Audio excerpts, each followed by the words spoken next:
Assalamualaikum warahmatullahi wabarakatuh. A'udzubillahi minasyaitonir rajim. Bismillahirrahmanirrahim. Alhamdulillahirabbil alamin.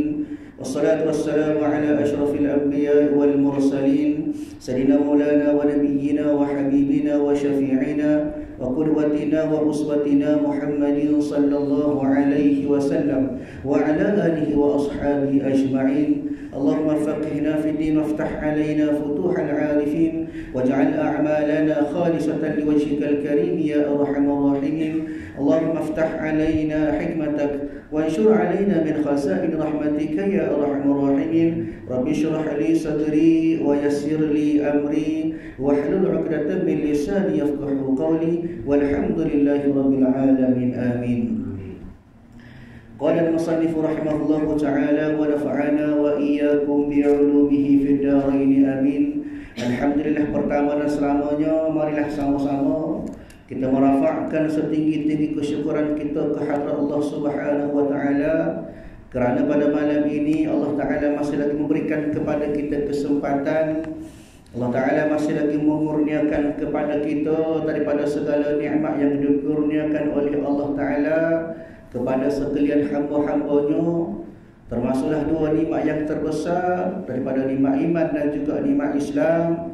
Kemudian nikmat sihat tubuh badan. Boleh pakai hadir ke rumah Allah Ta'ala pada malam ini, boleh sama-sama mengerjakan semaya secara berjamaah, kemudian dapat sama-sama berada dalam majlis ilmu yang dikatakan sebagai Raudhatun min Riyadil Jannah, satu taman daripada taman-taman syurga. Mudah-mudahan kita pohon, kita minta daripada Allah Subhanahu wa taala supaya dijadikan kehadiran kita pada malam ini sebagai salah satu daripada catatan amalan kebajikan kita yang kita boleh bawa untuk kita menghadap Allah Subhanahu wa taala pada hari akhirat nanti insya-Allah. Tuan-tuan, puan-puan yang dirahmati oleh Allah Subhanahu wa taala, insya-Allah pada malam ini kita sambung kuliah kita daripada kitab Faridatul Faraid fi Ilmil Iqaid pada muka surat yang keempat, baris yang keenam daripada atas ke bawah, baik ketujuh. Dan alhamdulillah kita masih lagi membincangkan tentang apakah yang dikatakan sebagai tiga daripada konsep ataupun perkara asas dalam Islam. Yang itulah yang pertama dikatakan sebagai Islam. Di dalam Islam dia ada tiga pembahagian: Islam, iman dan juga ihsan. Pada kuliah lepas kita sebut tentang apa yang dikatakan sebagai asas kepada Islam, yang berteraskan kepada 5 perkara asas ataupun 5 perkara pokok, iaitu yang terkandung dalam rukun Islam. Sebagaimana hadis Nabi sallallahu alaihi wasallam, bunyal Islamu ala khamsin: syahadatu an la ilaha illallah wa anna Muhammadar Rasulullah wa iqamas salah wa ita'iz zakah wal hajj wa shaum Ramadan. Itu adalah orang kata sebagai asas yang dikatakan sebagai rukun agama. Daripada mengucap 2 kalimah syahadah, kemudian sembahyang 5 waktu, kemudian zakat, kemudian puasa, kemudian haji. 5 inilah yang dikatakan sebagai terbinanya Islam atas 5 sebab ini ataupun 5 asas ini. Baik. Kemudian pada kuliah lepas juga kita sebut apakah yang dikatakan sebagai iman. Maknanya kalau dalam bahagian Islam tadi itu adalah lebih kepada yang dikatakan membawa kepada aliran fiqh. Dalam Islam oleh sebab apa? Sebab dalam Islam itu yang dikatakan sebagai 5 asas, 5 pokok perkara utama adalah benda-benda yang menyebabkan ibadat kita. Itu Islam. Yang kedua kata ulama iaitulah iman. Lepas pada Islam, yang kedua iman. Dan iman yang dikatakan sebagai benda-benda yang perlu kita i'tikad ataupun kita percaya dalam hati kita, kita pegang tentang apakah yang dikatakan faktor-faktor ataupun asbab-asbab keimanan kita kepada Allah yang berteras kepada 6 perkara. Sebab kita lebih rukun-rukun iman. Itulah maknanya terikat kepada 6 aspek, 6 perkara yang membawa kepada kunci keimanan kita kepada Allah Ta'ala. Yang dikatakan sebagai beriman kepada Allah, beriman kepada malaikat, kepada kitab, kepada rasul, kepada hari kiamat dan kepada qada dan qadar daripada Allah Ta'ala. InsyaAllah pada malam ini kita sambung pula pada bahagian ketiga Sebagaimana kata pengarang kitab Syekh Muhammad Zain, bermula ihsan. Lepas pada bicara Islam, kemudian iman, maka mana ni kita sambung pada ihsan. Baik, bermula ihsan itu berbuat baik dengan bahawa ikhlas oleh seseorang pada segala taatnya. Bila sebut ihsan, maka benda yang perlu diceritakan ataupun perlu dihuraikan disebut di sini, iaitulah bagaimanakah seseorang itu buat amal secara ikhlas. Bagaimana telah disebut oleh para ulama tentang ikhlas, ramai ulama-ulama yang memberi pendapat kepada kita tentang ikhlas. Antaranya disebut oleh salah seorang ulama yang mu'tabar, iaitu Al-Izzuddin bin Abdul Salam. Katanya kepada dia, ikhlas iaitulah seorang mukallaf melaksanakan ketaatan semata-mata kerana Allah. Buat kerja dia, buat amal ibadat, buat segala benda-benda kebajikan, hatta benda-benda atas urusan dunia sekalipun, harap semata-mata kepada Allah. Itu ikhlas. Dan dia tidak berharap pengagungan, tak siapa orang hormat, tak siapa sanjung, tak siapa tahu, dan juga penghormatan daripada manusia. Dan dia pula tidak berharap manfaat dan menolak bahaya. Maknanya buat amal ibadat tidak ada perasaan nak mengupah, tidak ada perasaan nak ke benda lain, tetapi buat amal ibadat semata-mata kepada Allah Ta'ala, kerana Allah. Maka itulah yang dikatakan ikhlas menurut ulama yang nama dia Izzuddin bin Abdul Salam. Maka mana penting pula pendapat yang kedua, telah berkata Al-Harawi. Di dalam kitab ada katanya, ikhlas ialah membersihkan amal dari setiap noda. Makna kata kita bersihkan segala amal-amal kita tu daripada segala penyakit dari amal ibadat kita. Tidak ada penyakit riya, tidak ada penyakit sombong, tidak ada penyakit takabur, tidak ada penyakit hasad dan mana kita buai daripada segala penyakit hati, kita buat amal, maka dalam keadaan itulah yang dikatakan sebagai ikhlas. Bahkan dikata juga oleh Al-Harawi, seseorang yang ikhlas iaitulah seorang yang tidak mencari perhatian di hati manusia. Dan hati manusia di sisi dia tak sedia lekap pun. Dalam rangka dia nak bagi hati dia di hadapan Allah. Maknanya dia tidak kira pandangan daripada manusia, tetapi dia hanya nampak pandangan yang akan Allah Ta'ala tengok dalam ibadat dia. Dan dia tidak sungguh seandainya manusia ni tengok amal dia lebih-lebih, walaupun amal dia tu hanya sebesar biji sawi. Maknanya tidak ada langsung, walaupun sekelumit perasaan dia nak suruh dia tahu. Nak suruh dia tahu dia buat amal bagus, nak suruh dia tahu dia buat amal hebat, nak suruh dia tahu dia buat amal rajin. Tapi niat dia, kosak dia semata-mata kerana Allah Ta'ala. Itu ikhlas. Manakala berkata pula salah seorang ulama yang dikatakan sebagai ulama mu'tabar, iaitu Abu Al-Fudail bin Iyad. Dia katakan, katanya meninggalkan amal kerana manusia adalah riya, dan beramal kerana manusia adalah syirik. Ini kena berhati-hati. Buat amal, kalau buat amal dia tinggal amal adalah kerana manusia, itu dipanggil riya. Tapi buat amal kerana manusia, itu dipanggil syirik. Dan ikhlas, lagu mana nak dapat ikhlas? Iaitulah apabila Allah selamatkan kita daripada penyakit riya dan penyakit syirik. Riya bersangkut paut dengan manusia. Syirik iaitulah bila mana dia nak kepada manusia, buat amal ibadat nak kepada manusia lebih pada dia nak kepada Allah. Sebab tu kena ingat, dalam setiap kerja kita akan ada perbuatan-perbuatan yang syirik walaupun kita tak sedar. Maknanya buat sesuatu lebih pada makhluk, syirik dah tu. Buat amal ibadat nak suruh dia tengok, maknanya hati dia kosak buat amal ibadat kerana manusia, bukan kerana Allah. Dikatakan oleh ulama sebagai syirik khafi, syirik yang ringan. Ini tak sampai tahap murtad, tak sampai tahap kena taubat dah, tapi inilah yang dikatakan sebagai berpunca daripada hati, menyebabkan perasaan ikhlas tidak hadir dalam diri. Kenapa? Kerana ada pandangan dia kepada manusia. Itu nak buat tu, kena cuci, kena bersih. Maka bermula ihsan itu buat baik, bahawa ikhlas seseorang pada segala taatnya, taat kepada Allah Ta'ala. Buat taat, buat kebajikan, buat pahala, semua tu atas ketaatan dia tu beribadat kita akan Allah Ta'ala. Maknanya beribadat kita tu, segala ibadat kita tu hanya kepada Allah. Jangan buat kerana manusia, jangan buat kerana malu ke orang, jangan buat kerana malu ke tua. Tak silap tu. Naknya buat kerana mari dalam hati kita, maksudnya betul-betul kerana kita ikhlas nak buat amal ibadat semata-mata kerana Allah.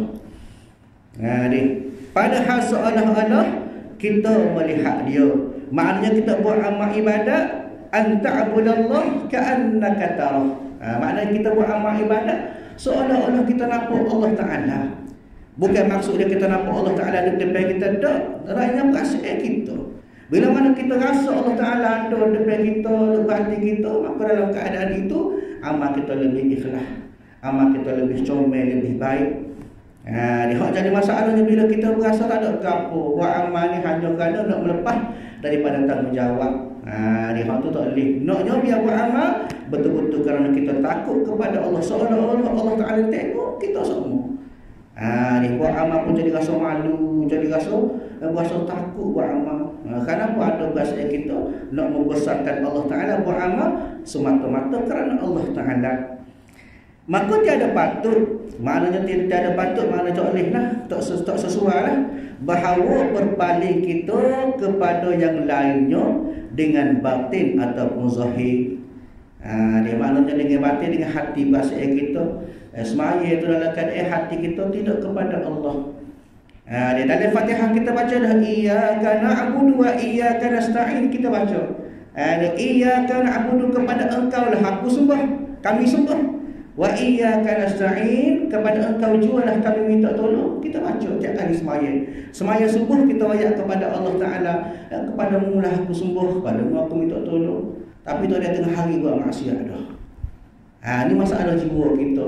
Nak biar kita buat amal ibadat biar betul-betul kerana Allah, zahir dan juga batin. Dari segi perbuatan kita, dari segi hati kita. Hati sebab tak adilah, biar mari rasa ikhlas. Buat sebab kita nampak Allah Ta'ala. Iaitu menghadirkan rasa ikhlas kita bukan setakat dalam hati, bahkan juga pada zahir. Maknanya dalam semaya kita pun, antaranya dengan cara kita semaya dengan keadaan suku, tetap hati kita, anggota kita pun biar ikhlas, biar betul-betul tertib. Barulah comel. Seolah-olah kita nak buat tu sebagai satu persembahan kepada Allah Ta'ala. Kita kalau tepi raja lain dah protokol kita ni. Enggak pakai baju lebih, ada cara dia masuk, kena akad tangan, hormat sebagainya, itu raja. Itu baru raja. Ni Allah Ta'ala raja segala raja, Malikul Mulk. Ni raja segala raja. Kita tak ada tertik dengan Allah Ta'ala. Kadang-kadang nak semaya pakai baju bola, kapal lain lah, kapal ni pakai baju bola tu, alhamdulillah. Maknanya ada bahasa kita tidak betul-betul kita nak mengabdikan diri dalam ibadat kita. Baju bola tak ada masalah, jadi bersih. Nak ayatnya kita punya hati kita tu tidak betul-betul menjurus kepada amal ibadat yang betul-betul sesuai keadaan kita menghadap Rabbul Jalil. Pakaian tak ada masalah sebenarnya. Hakikatnya bila mana kita nak jumpa, kita nak menghadap Tuhan segala raja, biar lebih tertib pada kita jumpa raja kita. Dia konsep dia. Maknanya biar ada perasaan kita ni merendahkan diri depan Allah Ta'ala, bukan setakat hati, bukan setakat batin kita, tetapi juga zahir kita. Padahal mengetahui kita bahawa Allah Ta'ala itu melihatkan kita. Kita tahu dah apa saja keadaan kita, apa saja kerja buat kita, Allah Ta'ala tengok semua kita. Walaupun kita tak nampak dia. Bagaimana Allah Ta'ala sebut dari surah Al-Baqarah ayat 110, innallaha bima ta'maluna basir, kata Allah. Dia sesungguhnya Allah sentiasa melihat segala yang kamu kerjakan. Kita buat apa sekalipun. Kita buat apa, kerja buat kita depan, nampak kau tak nampak, kau nusuk kau tak nusuk, semua tu semua dalam pandangan Allah Ta'ala. Begitu juga dalam surah Al-Hujurat Allah Ta'ala sebut innallaha ya'lamu ghaibas samawati wal ard wallahu basirun bima ta'malun, kata Allah. Sesungguhnya Allah mengetahui apa yang ghaib di langit dan juga di bumi. Benda ghaib pun Allah Ta'ala tahu. Usahkan benda hak zahir, benda hak nampak. Dan Allah Ta'ala Maha melihat segala apa yang kamu kerjakan. Tak boleh nak susuk dah. Kita nusuk setara mana pun Tuhan nampak belakang. Sebab tu bila kita nak buat apa saja kerja buat kita, kita kena ingat Allah Ta'ala tengok kita. barulah jiwa kita, hati kita, perbuatan kita jadi takut nak buat maksiat, jadi takut nak buat benda salah. Cuma kita Tuhan nampak, Tuhan tahu. Maknanya biar hadir perasaan lagu tu, barulah menyebabkan hati kita ni tidak cenderung ke arah benda-benda yang boleh menyebabkan kita semakin hari makin jauh daripada Allah Ta'ala. Maknanya padahal mengetahui oleh kita bahawa Allah Ta'ala itu melihatkan kita, sentiasa tengok kita. Maka malu kita pada ketika itu. Dia tak respon kita tengok kita lah. Rasa malu kita. Tama-tama Allah Ta'ala tengok kita. Kena pula dalam keadaan kita buat maksiat kepada Allah. Malu tak ada Allah nak malu. Sebab itulah antara perbuatan ataupun antara keadaan salah seorang ulama, dikatakan oleh para ulama, ada seorang ulama itu lepas pada semaya fardu 40 tahun, lepas pada misalnya dia tutup muka dia. Dia tutup muka dia. Maka dia ni anak murid ramai, anak murid tanya dia buat apa kat Tok Guru. Tiap kali lepas semaya misalnya Tok Guru tutup muka. Maka dia kata wahai anak muridku, sesungguhnya aku malu dengan Allah Ta'ala. Malu sebab apa? Aku malu sebab takut-takut Allah Ta'ala ambil semaya aku tadi, lepas mula atas muka aku. Tengok secara toleran ni, anak murid beribu rasa malu kepada Allah buat amal ibadat, takut-takut Allah Ta'ala tak terima. Apatah lagi kita. Sebab tu kena ada rajak dan khauf. Ini konsep dalam ilmu tasawuf. Ada rajak, ada khauf. Ada rajak tu apa dia? Ada rajak makna kata kita mengharap supaya Allah Ta'ala terima segala amal kita. Dalam masa yang sama adanya perasaan khauf. Khauf tu apa? Kita takut. Takut sebab apa? Takut Allah Ta'ala tak terima segala amal ibadat kita.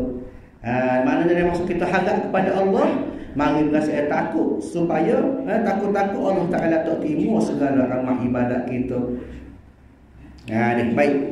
Maka malu kita pada ketika itu. Rasa malu dah. Dia orang tengok kita buat benda salah pun kita rasa malu dah. Habis ni dah nundus, takut orang tahu silap kita, takut orang tahu mana lemah kita. Bahkan di sisi Allah tu lebih-lebih lagi kita akan berasa malu. Sebab itulah tuan-tuan yang dirahmati oleh Allah, perlunya untuk kita dalam segala kehidupan kita kena ingat Allah Ta'ala tengok kita semua. Baik. Maka malu kita pada ketika itu. Sebab apa kadang-kadang kita rasa malu? Bahawa lalai kita di dalam ibadatnya. Buat amal ibadat tapi lalai di sisi Allah Ta'ala. Lagu mana? Kita semaya. Sebagai contoh kita semaya, tapi dalam semaya kita macam-macam ada. Dia bagi ilai pun jumpa dalam semaya. Dia anak kocik kita 4 hari dah tak jumpa. Tiba-tiba dalam semaya jumpa duduk situ, duduk sekian. Ngawutel orang tu berapa ya tak bayar pun ingat dalam semaya juga. Kenapa? Semaya kita tu tidak khusyuk. Dia banyak rasa lala dalam semaya kita. Sebab itulah Allah Ta'ala buat satu peringatan kepada kita.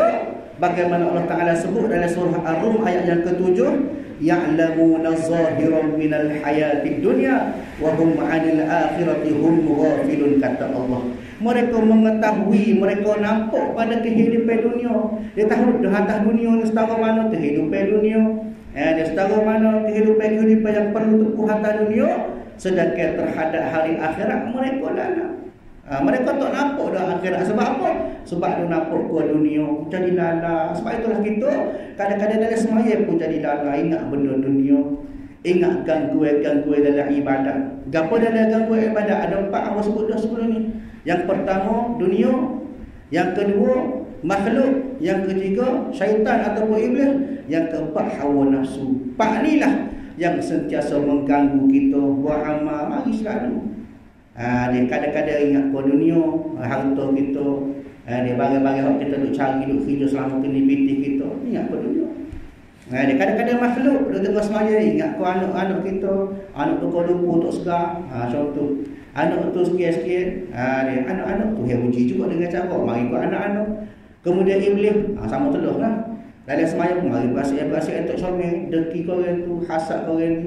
Begitu juga dengan nafsu. Maka 4 benda inilah yang perlu kita didik, perlu kita kawal supaya boleh menyebabkan kita jadi lala. Bila mana kita lala dalam ibadat, maka kata pengarang kita, malu kita pada ketika itu. Dia tak ada nak susu sebab Allah Ta'ala tahu berapa benda dalam hati kita, segala kerja buat kita. Maka bila kita banyak buat dosa dengan Allah Ta'ala, hakikatnya kita rasa malu dengan Allah Ta'ala. Hak jadi tak malu tu sebab apa? Sebab hati kita tak nampak, hati kita tak sedar. Kerana hati kita sudah terlalu banyak dosa, hati kita sudah terlalu banyak titik-titik hitam yang menyebabkan kita tak rasa kampung. Buat maksiat pun tak ada kampung. Sumpah ya. Dan hal inilah yang dikatakan sebagai benda-benda yang boleh menyebabkan penyakit hati, yang menyebabkan kita semakin hari makin jauh daripada Allah Ta'ala. Dan ihsan ini syarat bagi kesempurnaan Islam dan iman. Maknanya bila kita dalam keadaan Islam, buat amal ibadat comel, buat segala rukun-rukun Islam dengan keadaan yang baik, semaya kita comel, puasa comel, zakat, semua haji, kita buat ada kesempatan, ada peluang kita pergi buat haji, maka kita buat comel dah. Maka kena backup pula hati kita pula, bagaimana keimanan kita, iktikad kita pula kepada Allah Ta'ala, kepada Rasul, malaikat, kepada hari kiamat, qada. Maka bila dah ada dua tu, kita sebagai seorang Islam dan keimanan kita pun sudah kemah, maka dalam keadaan itu perlunya kita proses tarbiyah hati kita. Bila mana hati kita comel, boleh didik keadaan hati kita, boleh jaga daripada segala penyakit-penyakit hati, buai daripada segala sifat-sifat mazmumah, ganti dengan sifat-sifat mahmudah. Maka bila mana adanya mereka ini cukup tiga, Islam, iman dan ihsan, maka sempurnalah dia. Maka tiada sempurna keduanya, tak kira sempurna Islam dan iman, melainkan dengan dia, maknanya tanpa ada ihsan. Semaya comel dah, beriman kepada Allah bagus dah, keimanan dia mantap kemah-kemih dah, tapi dalam masa sama hati tak boleh jaga, tak sempurna juga. Nak supaya ketiga-tiga ni sentiasa ada, Islam yang sempurna, keimanan, iktikad kita yang sempurna, dalam masa yang sama hati kita pun betul-betul sempurna. Hanya orang kata buat amal ibadat kita, hati kita semata-mata kerana Allah Ta'ala. Ni baik. Itulah yang dikatakan sebagai tiga perkara asas pokok dalam membentuk jiwa kita yang betul-betul, yang dikatakan sebagai al-muslimul kamil, orang Islam yang betul-betul sempurna di sisi Allah Ta'ala. Bermula permulaan barang yang wajib pada syarak.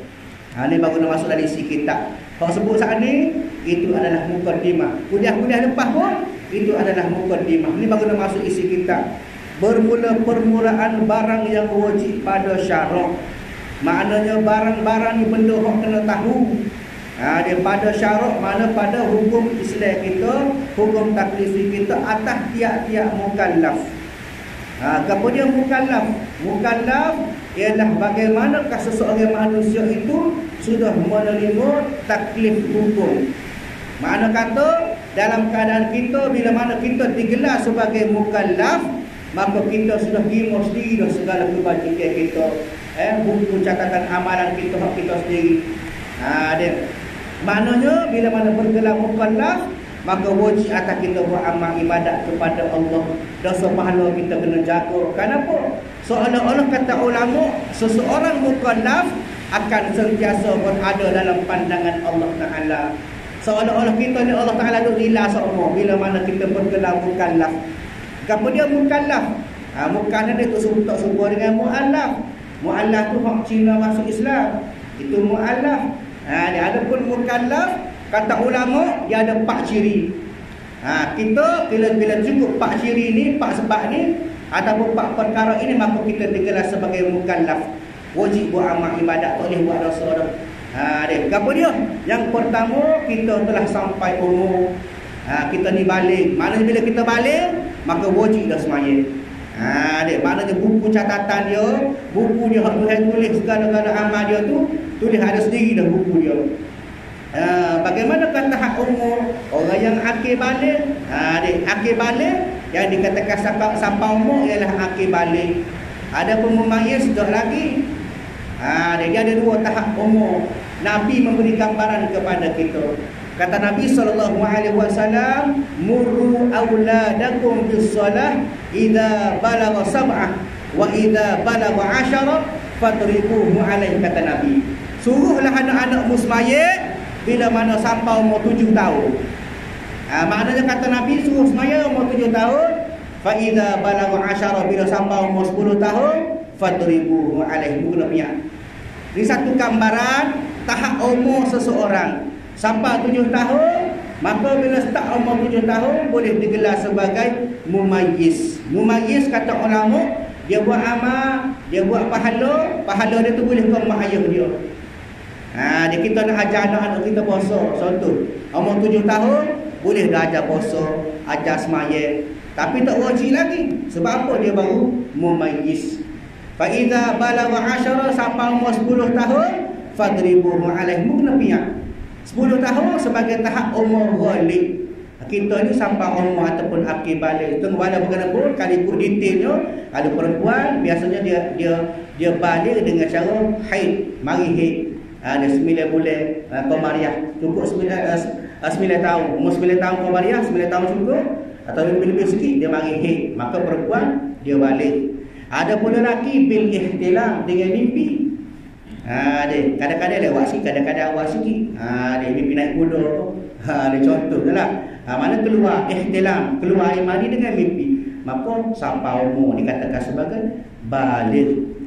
Baru boleh miak, boleh marah, boleh miak. Maknanya paksaan untuk buat amal ibadat start pada umur baligh, bukan umur mumayyiz. Ada setengah orang silap faham. 7 tahun untuk anak tak puasa dia miak dah. Tak boleh salah. Mumayyiz ialah satu tahap kita nak mendidik, nak ajar. Dia tak boleh marah lagi, kena ajar. Dia persiap suruh semaya lagu ni, ajar cara semaya lagu ni. Cukup umur bila balik, maka kena piak. Sebab apa? Sebab bila mana balik, maka dia gelar sebagai mukallaf. Itu yang pertama. Yang kedua, memiliki akal yang waras. Maknanya bi ghairi majnun, tidak gila. Bila kita akal kita comel, tidak gila, maka wajib atas kita buat amal ibadat. Dia buat amal ibadat, segala kewajipan wajib buat dah. Yang ketiga, sampai dakwah kepadanya. Maknanya sampai kita, kalau kita kan sampai seru lah. Kalau dulu mungkin ada duduk dalam hotel, duduk dalam gua, tak sampai ilmu ke dia. Lah ni mudah, tak ada istilah tak sampai seru. Sebab apa? Sebab mudah sampai ilmu. Kok TV pun dia mau pasal macam-macam ilmu agama, lah ni boleh faham. Rata-rata kok radio, rata-rata tempat ada orang mengajar, maka dikatakan sebagai sampai seru kepadanya, maka wajib untuk dikira sebagai mukallaf juga. Yang keempat, kata ulama, sempurna panca indera dia. Mata nampak, telinga dengar, mulut tak bisu. Di mana cukup syarat 4 ni, maka kita dikira sebagai mukallaf, wajib laku. Allah Ta'ala suruh, kena buat. Allah Ta'ala lagi, kena tinggal. Itu sebagai mukallaf. Jadi cara macam mana kita tak boleh digelar sebagai mukallaf? Tak boleh sembahyang, tak boleh puasa. Mudah ya. Minta biar hilang salah satu daripada syarat ni. Doa minta kata, ya Allah dia aku, minta dah menjadi aku ni gila. Tak cukup syarat, maka tak wajib sembahyang. Pas nak apa gila? Tak boleh. Maknanya, ni satu cara bukan ajar ni. Maknanya lagu tu syarat dia. Jadi selagi mana kita ada syarat-syarat 4 cukup syarat ni, maka kena sembahyang. Wajiblah sembahyang. Sebab apa? Digelar sebagai mukallaf. Dia. Dia jangan seretuk. Kalau dia tuli dan juga dia mata tak nampak, dia buta. Setengah orang kata tak wajib. Dia. Setengah orang kata wajib atas dia seorang. Dia sendiri cara dia kot, dia lah janji dia buat. Sebab apa? Kadang-kadang kalau dia semaya, dia nak belajar semaya lagu mana. Dia nak tengok orang semaya, nak tengok tak boleh. Dia nak dengar cerita. Nak dengar orang nak berlima tak dengar. Kalau mulut bisu, mata nampak, wajib lagi, mukallaf lagi tu. Ataupun mata tak nampak, tapi telinga dia tu, tengok dia dengar, mukallaf lagi tu. Telinga tak dengar, mata tak nampak. Dia bisu, telinga tak dengar, mata nampak, kena sembahyang. Pasal dia boleh tengok orang sembahyang, dia boleh tiru, dia boleh buat. Maka bila mana dia ada salah satu alat yang boleh dia faham, dia nampak orang sembahyang, dia boleh tiru. Walaupun dia tak dengar, maka dia boleh tiru sekadar kemampuan dia. Dia kadang-kadang dia tiru tu, mata dia nampak, tapi dia tak dengar. Maka kaedah dia kena tengok orang. Lepas tu orang mengajar kena tulis ke, kena lukis ke. Lagu tu akal dia waras. Jadi maknanya cukup 4 syarat ni, maka wajib lakon taklifat ataupun segala yang Allah Ta'ala beri pada kita, segala amanah, sebuah amal ibadat, semua tu kita kena tanggung lakon. Seumpama kan tak cukup satu syarat, maka tak wajib. Contohnya, dia ni siapa umur dah. Dia ni siapa suku dah. Dia ni cukup baca indera dia, mata molek, telinga molek, mulut molek, tapi akal tak waras, maka tak wajib. Begitu juga akal dia waras. Siapa seru dakwah kepada dia, siapa panca indera cukup belaka, tapi tak sama umur, maka tak wajib juga. Mana kata bila cukup 4 syarat digelar sebagai mukallaf, maknanya kita kena tanggungjawab sendiri kita hak Tuhan suruh tu. Mana-mana kita lah hak tu. Maknanya buku kita pun ada dalam catatan. Sebab itulah tuan-tuan, sebab itulah kata ulama, antara orang yang tidak diambil sadah, mana tidak bergelar taklifat ataupun mukallaf, iaitulah yang pertama, kaedahnya ialah mereka bila mati boleh masuk syurga. Siapa dia? Yang pertama, dia mati dalam keadaan dia bodoh sebelum balik, maka dia meninggal, dia masuk syurga. Yang kedua, golongan orang ni daripada kecil, sebelum balik tu dia gila tu. Dia gila dah sama dia mati, maka tak cukup syarat mukallaf. Bila mati masuk syurga sekali. Begitu juga yang digelar sebagai tak ada panca indera tadi, tak cukup panca indera. Kalau dah takdirnya dia mati dalam keadaan dia gila, tapi dia gila tu lepas balik dia akhir balik tu umur 20 dia baru gila, maka Tuhan akan kira-kira catatan dia, amalan dia tu start daripada dia balik sampai dia gila. Begitulah keadaannya. Maknanya kita kena faham, bila mana kita cukup syarat ini, maka atas kita kena tanggung sendiri dosa kita, pahala kita, semua Tuhan tulis belakang. Maknanya permulaan barang yang wajib pada syarat atas tiap-tiap mukallaf gapo dia, iaitu orang yang akil lagi balik, sama ada lelaki ataupun perempuan, bahawa mengenal ia akan Allah Ta'ala. Bila sebut kita sebagai mukallaf, tak kira lah kita lelaki ke perempuan, maka kita itu perlu mengenal Allah Ta'ala. Itu mula-mula. Bahkan kata ulama, awwaluddin ma'rifatullah. Mula-mula sekali asas kita adalah kita mengenal Allah Ta'ala. Apakah yang dikatakan sebagai kita kenal Allah tu? Artinya kita mengetahui segala hukum sifat Allah Ta'ala dan segala hukum ketuhanannya, ketuhanan Allah Ta'ala, dan mengetahui segala yang membawa kepada mengetahui yang demikian itu. Apa dia? Daripada segala barang yang bergantung dengan Rasul. Maknanya mula-mula sekali kita kenal Allah Ta'ala. Lagu mana cara? Kita kenal sifat Allah Ta'ala. Lagu mana ketuhanan Allah Ta'ala. Maknanya sifat-sifat yang boleh menyebabkan Allah Ta'ala tu bersifat dengan uluhiyah, ketuhanan yang layak disembah. Maknanya boleh digelar sebagai Tuhan semata-mata. Kita kena tahu. Dan juga daripada barang yang bergantung dengan Rasul. Rasul pun kita kena tahu juga. Maka tiada dikehendaki dengan mengenal Allah itu mengetahui hakikat zatnya. Makna kita kenal Allah Ta'ala bukan kenal atas zat dia. Lagu mana Allah Ta'ala lagu ni ke stokok ini ke sebab kita ke dok.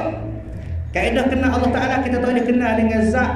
Kita dengan makhluk boleh kita kenal dengan zat. Ada tangan, ada kaki, ni orang pakai piok, ni orang jatuh. Ni pakai tuduk getino, kaki pak, ni lembu. Kita tahu itu dikatakan sebagai kita mengenal sesama makhluk. Adapun kita kenal dengan Allah Ta'ala tidak dengan zat. Patut kita nak kenal ke mana? Dengan sifat dia, dengan asma nama, dengan nama dia, dengan sifat dia ialah dengan daripada 99 nama dia, dengan sifat dia, sifat wajib bagi Allah Ta'ala. 20 sifat mustahil bagi Allah Ta'ala, 20 sifat, satu sifat yang jaiz, yang harus bagi Allah Ta'ala. Mana kenal Allah Ta'ala dengan cara lagu tu? Tidak kata sebab kita kenal dengan makhluk. Kenapa? Kerana tiada dapat mengetahui oleh yang baharu akan hakikat yang qadim. Maknanya tidak mengenal oleh yang baharu. Siapa dia? Kita lah. Kita ni barang baru, hadisun. Kita bersifat baru. Sebab apa? Sebab ada kita, selepas tiada, itu baru. Sebelum ni kita tak ada, sekarang ni kita ada. Maka itu dipanggil sifat kita, sifat baru. Dia akan hakikat yang qadim. Qadim ni hak orang lama. Lagu mana keadaan orang lama? Qadim ni dia ada sebelum ada. Sebelum dia ada, dia ada. Maka dikatakan sebagai qadim. Maknanya kita sebagai makhluk yang hadis, yang baru, tidak akan kena hakikat yang qadim, yang baru. Kenapa? Kerana yang baru lebih dulu daripada kita. Itu kaedahnya. Maknanya kena Allah Ta'ala bukan dengan cara kita kena seperti mana kita kena zat. Kita kena makhluk lain. Sebab apa? Allah Ta'ala sifat dia laisa kamitslihi syai'un, tidak serupa dengan sesuatu. Kita nak banding dengan apa? Dia nak kata Allah Ta'ala ni serupa sikit-sikit, tak boleh. Tak serupa. Allah Ta'ala tidak serupa dengan sesuatu.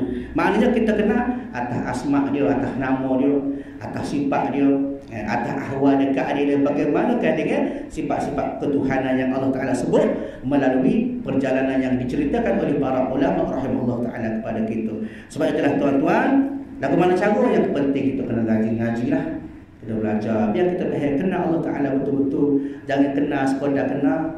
Bila kenal sekadar kenal, tidak menghadirkan rasa betul-betul nak buat amal ibadat kepada Allah. Tu yang kadang-kadang buat amal tu menebih tu. Di kampung lain lah, kampung kita gaji belakang buat amal, alhamdulillah. Noyanya biar mari perasaan kita ni betul-betul kenal Allah Ta'ala.